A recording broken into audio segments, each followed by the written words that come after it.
Hello student, कैसे हैं आप सब। मैं आपका साइंस वाला भैया लेकर आया हूं आज chapter number 10 reaching the age of adolescence. जितने भी स्टूडेंट्स वीडियो पर नए आए हैं, चैनल पर नए आए हैं, चैनल को सब्सक्राइब करें, वीडियो को लाइक करें और हाँ, शेयर करना ना भूलें। डिस्क्रिप्शन में ऐप का लिंक दिया हुआ है, उसको डाउनलोड करें और कोर्स को परचेज करें। Let's crack your dreams, let's crack Jamia AMU class 9th entrance exam. चलिए शुरू करते हैं। What is the meaning of adolescence या एडोलेसेंस, क्या मतलब है इसका। यानी कि एक ऐसी उम्र पर पहुंच जाना जिसमें हम क्या कर सकते हैं, रिप्रोडक्शन कर सकते हैं। चलिए सबसे पहले समझते हैं, growing up a natural process is called adolescence. यानी कि नेचुरल प्रोसेस के थ्रू ग्रो अप करना, बड़ा होना एडोलेसेंस कहलाता है। इसमें क्या प्रोसेस हैं, सबसे पहले होती है बर्थ और देन ये सारे प्रोसेस कंप्लीट करने के बाद होती है डेथ, यानी कि कहानी खत्म। चलो आगे, व्हाट इज प्यूबर्टी।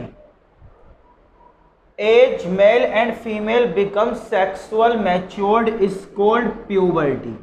यानी कि एक ऐसी उम्र, जैसे लड़कों में 13 से 15 साल, लड़कियों में 11 से 12 साल, ये वो एज है जिसमें ये रिप्रोडक्शन कर सकते हैं, यानी कि ये दे आर कैपेबल फॉर बच्चा पैदा। ठीक है, चलिए नाउ इंक्री। अब जब ये इसमें आते हैं प्यूबर्टी एज में, तो कैसे पता चलेगा कि प्यूबर्टी एज में आ गए हैं। सबसे पहले क्या होगा, इनकी हाइट एकदम से इंक्रीज हो जाएगी, एकदम से लंबे हो जाएंगे। तुम सब उसी एज में हो, एकदम से लंबे हो जाएंगे, पिछले साल के सारे कपड़े छोटे पड़ गए। चेंज इन बॉडी शेप, एकदम सूखे से नज़र आते थे, फिर एकदम से मसल्स भी डेवलप होने लगी, तो change in body shape. Voice change हो जाएगी, लड़कियों की जो वॉइस है वो पतली हो जाएगी और लड़कों की वॉइस भारी हो जाएगी।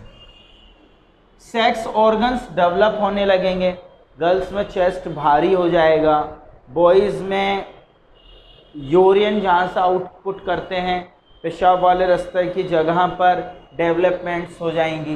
एंड मेंटली इमोशनली मैच्योर्ड हो जाएंगे, यानी आप मेंटली मैच्योर्ड हो जाएंगे, कहीं भी जा सकते हैं खुद से इंडिपेंडेंटली, और इमोशनली भी मैच्योर्ड हो जाएंगे। ये सब किस एज में होता है, प्यूबर्टी की एज। नाउ अब देखते हैं कि मेल और फीमेल में कौन कौन से इस एज में जो डिफरेंसेस हैं वो, यानी कि मेल में अलग हैं और फीमेल में अलग हैं। Number 1, mouse tags. मेल में प्यूबर्टी की एज में मूछे, दाढ़ी, बगल में बाल, पेशाब के रास्ते में जांघों में बाल आ जाते हैं। इनमें सबसे बड़ा है माउस टैग, यानी मेल्स की लड़कों की मूछें आती हैं और लड़कियों की मूछें नहीं आती। नेक्स्ट, लड़कों की लो पिच हो जाती है, यानी आवाज़ भारी हो जाएगी और धीमी, लेकिन भारी होगी।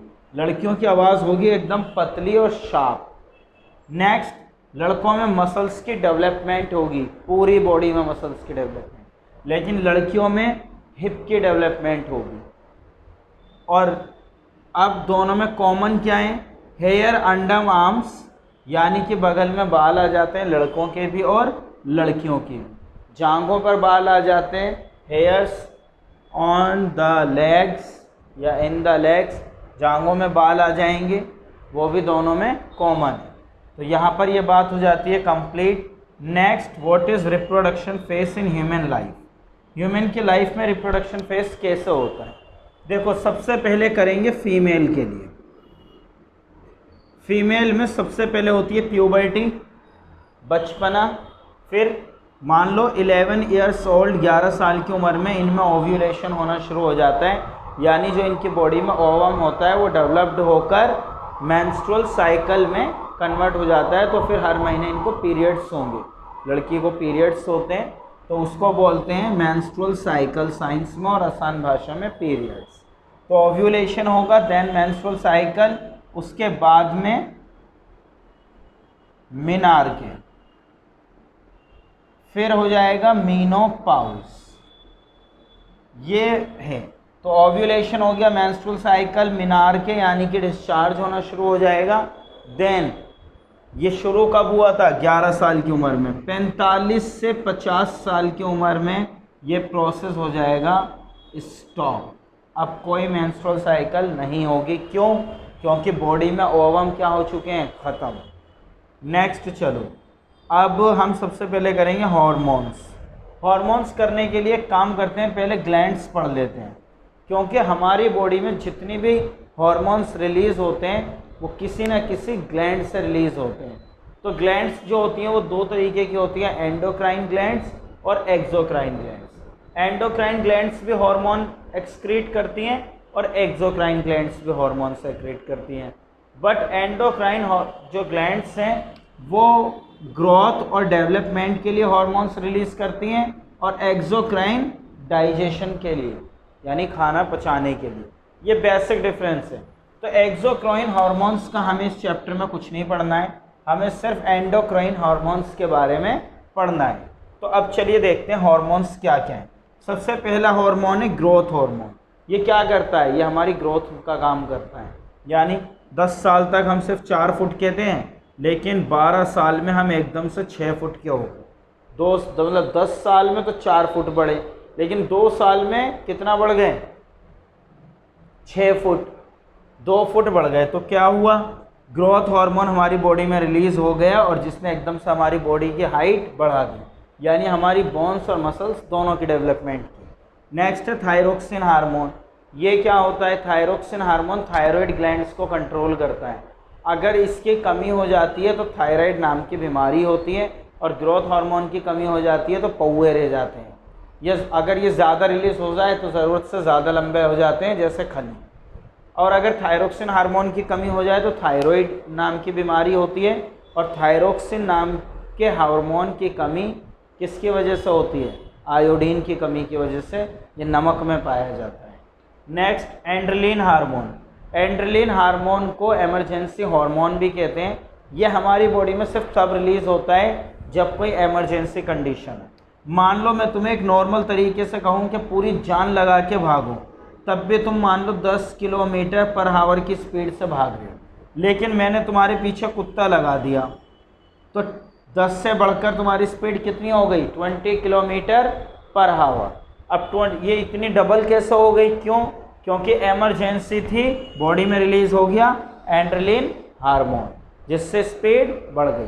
ये क्या करता है? हमारे रेस्पिरेशन की स्पीड को बढ़ाता है, कार्डियक एक्टिविटी को बढ़ाता है। Next, insulin. डायबिटीज़ नाम की बीमारी सुनी है? हाँ, वही। डायबिटीज़ नाम की बीमारी में क्या होता है? बॉडी में इंसुलिन हार्मोन की कमी हो जाती है और ब्लड में ग्लूकोज का लेवल बढ़ जाता है, तो वो डायबिटीज़ है। Next, estrogen. इसको फीमेल हार्मोन भी कहते हैं, जिससे फीमेल की बॉडी में रिलीज़ होता है और उनकी बॉडी में मेंस्ट्रुअल साइकिल और ये जितने भी चेंजेस मैंने बताए कि हाई पिच होगा, हिप ब्रॉडन होंगी, चेस्ट का साइज इंक्रीज़ हो जाएगा, ये सारे चेंजेस एस्ट्रोजन हार्मोन कंट्रोल करता है। Testosterone hormone. Testosterone hormone males की बॉडी में रिलीज़ होता है, इसको मेल हार्मोन कहते हैं। ये मेल्स की बॉडी में सारे फंक्शंस को कंट्रोल करता है, डेवलपमेंट कराना, दाढ़ी लाना, मूछें लाना, अंडर आर्म्स में बाल लाना, आवाज़ को भारी करना। क्लियर है?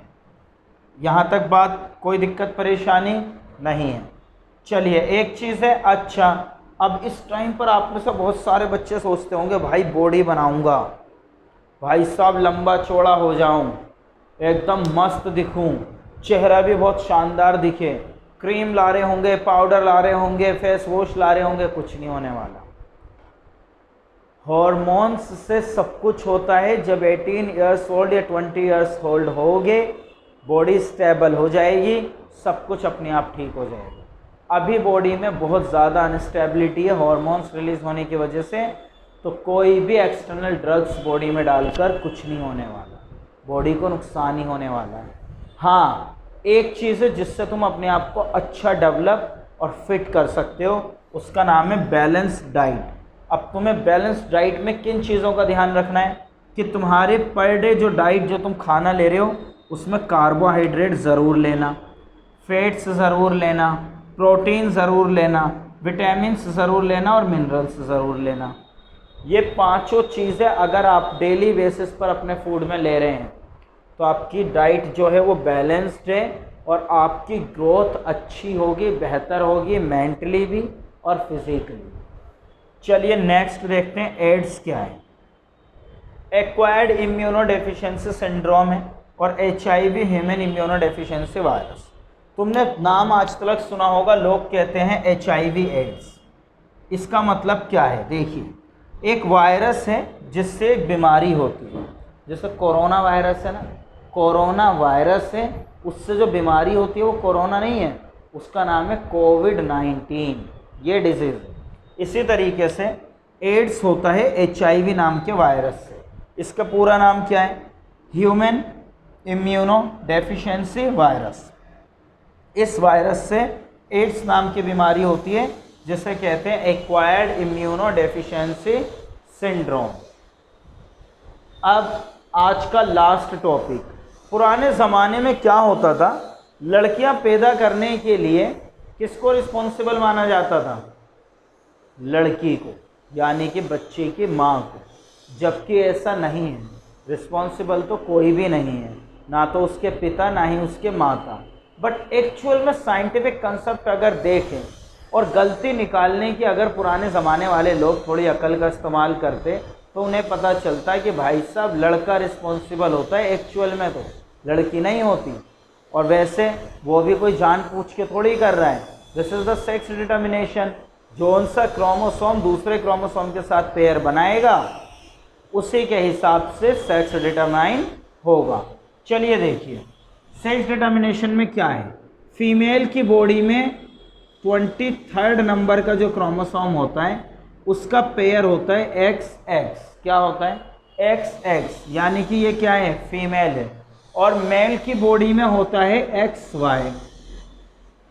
ये जो मैंने गोला बनाकर प्लस बना रखा है ना, ये फीमेल का साइन है, और गोला बना के ये तीर, ये मेल का साइन है। ठीक है?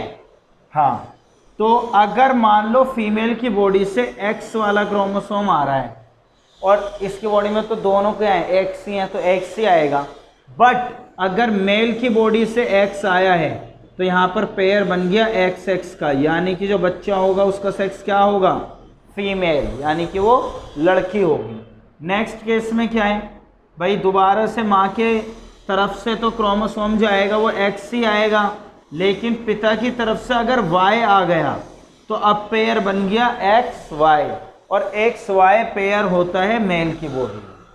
तो बच्चा पार्टी, आज की क्लास यहीं पर ख़त्म होती है। मिलेंगे नेक्स्ट वीडियो में नए चैप्टर के साथ, चैप्टर नंबर 11।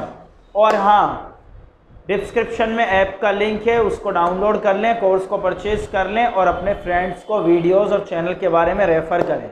मिलते हैं नेक्स्ट वीडियो में इसी के साथ, तब तक के लिए टाटा बाय बाय।